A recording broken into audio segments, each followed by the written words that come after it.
It is 3 o'clock a.m. in Caracas. The streets are empty, but the sky is alive with the sound of rotors. We interrupt our broadcast for a historic announcement that changes the geopolitical map of the Americas.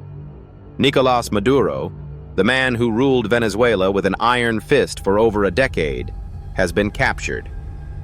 In a lightning operation confirmed by the White House, U.S. Special Forces, identified as elite Delta Force units, breached the presidential perimeter. Maduro, along with his wife and key political allies. This is happening now, January 3rd, 2026. But who is the man at the center of this global storm? To understand his fall, we must understand his rise. Long before the presidential palace, Nicolas Maduro was a man of the people. Born in Caracas in 1962 to a working-class family, he didn't graduate high school. Instead, he found his voice in the tunnels of the city. He was a bus driver for the Caracas Metro, a trade unionist who learned the art of agitation on the streets. His destiny changed when he met Hugo Chavez. Maduro became Chavez's most loyal soldier, his bodyguard, his diplomat, and eventually, his son.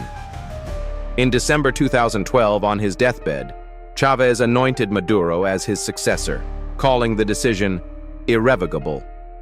When Maduro took power in 2013, he promised to continue the revolution, but he lacked Chavez's charisma and the oil money.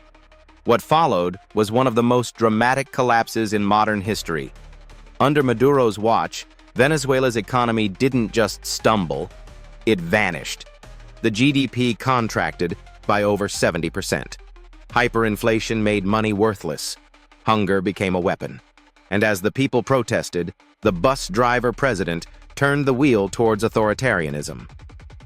The United Nations estimates that over 7.7 million Venezuelans, nearly a quarter of the population, fled the country.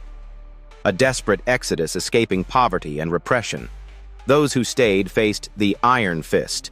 From the brutal crackdown on protests in 2014 and 2017 to the terrifying Operation Tun Tun in 2024, where security forces marked the doors of opposition voters, dragging them from their homes in the middle of the night.